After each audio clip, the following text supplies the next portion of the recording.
एक चिड़िया अपने दो छोटे छोटे बच्चों के साथ एक घोंसले में रहा करती थी। वह अपने बच्चों को बहुत प्यार से दाना चुगाती थी। बच्चे भी बहुत खुश होते थे। जब वह बच्चों को दाना चुगा रही थी तब बच्चों को बता रही थी, बच्चों अब यहाँ पर फसल खत्म हो चुकी है।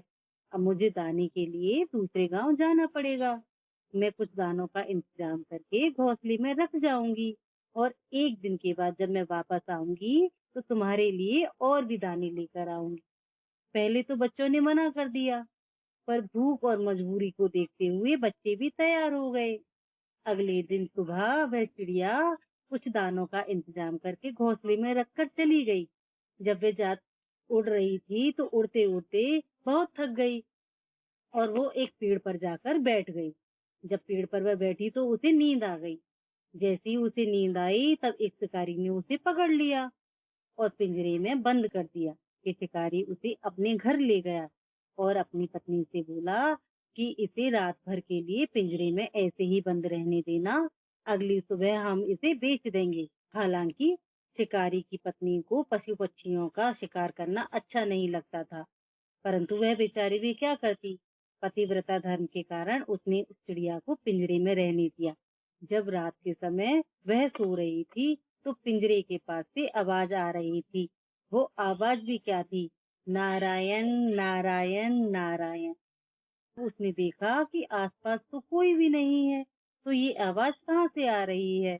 उसने उठकर देखा तो पिंजरे के पास से वह चिड़िया ही बोल रही थी, नारायण नारायण नारायण। वो चिड़िया के पास गई और चिड़िया से पूछा, तुम नारायण का जाप क्यों कर रही हो। तब चिड़िया ने बोला कि मैं यहाँ पर अपने बच्चों के लिए दाना लेने के लिए आई थी, लेकिन शिकारी ने मुझे पकड़ लिया। अब मेरे बच्चे भी भूखे होंगे। अब अगर यदि मुझे कुछ हो गया तो मेरे बच्चों को दाना कौन खिलाएगा। मैं इसीलिए नारायण नारायण कर रही हूँ, भगवान विष्णु को याद कर रही हूँ। वह आकर या तो मुझे बचा लें या मेरे बच्चों के लिए दाने का इंतजाम कर दें। उसकी बात सुनकर शिकारी की पत्नी बोली, क्या कभी ऐसा भी होता है कि भगवान तुम्हें बचाने के लिए आएंगे। तब चिड़िया बोली, नारायण तो पूरे जगत के पालनहार हैं, वो मुझे बचाने के लिए अवश्य आएंगे, नहीं तो मेरे बच्चों के लिए वह दाने का इंतजाम अवश्य करेंगे। तब उसकी बात सुनकर शिकारी की पत्नी बोली, यदि ऐसा है, अगर तुम्हारी बात सत्य हुई तो मैं भी आज से ही नारायण भक्ति में लग जाऊंगी।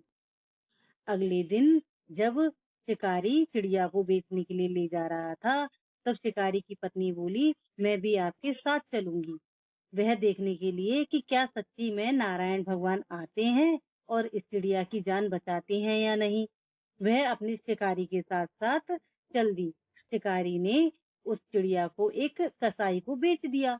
जब कसाई उस चिड़िया को काट रहा था तभी वह चिड़िया बहुत जोर जोर से नाचने लगी, जोर जोर से हंसने लगी।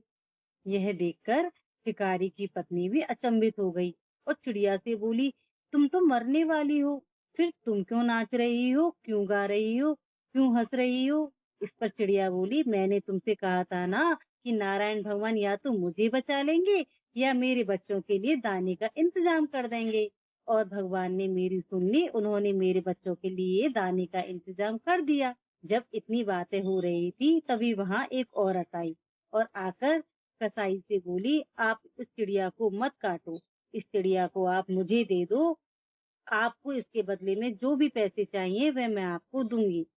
कसाई ने वह चिड़िया उस औरत को दे दी और उससे मुंह मांगे पैसे ले लिए।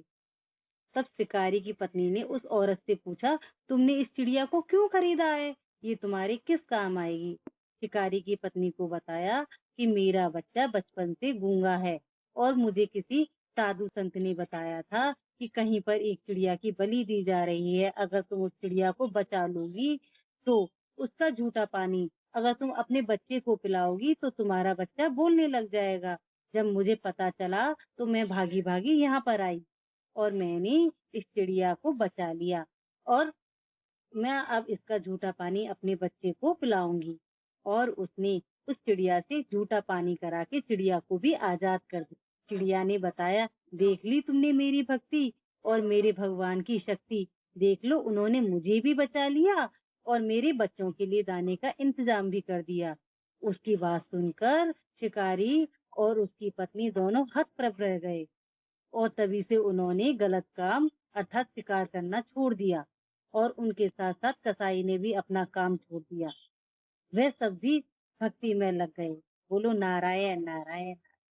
अगर आपको मेरी वीडियो अच्छी लगी हो तो प्लीज इसे शेयर करें और अपने दोस्तों को भी सुनाएं। ऐसी ही अच्छी अच्छी वीडियो के लिए आप मुझे फॉलो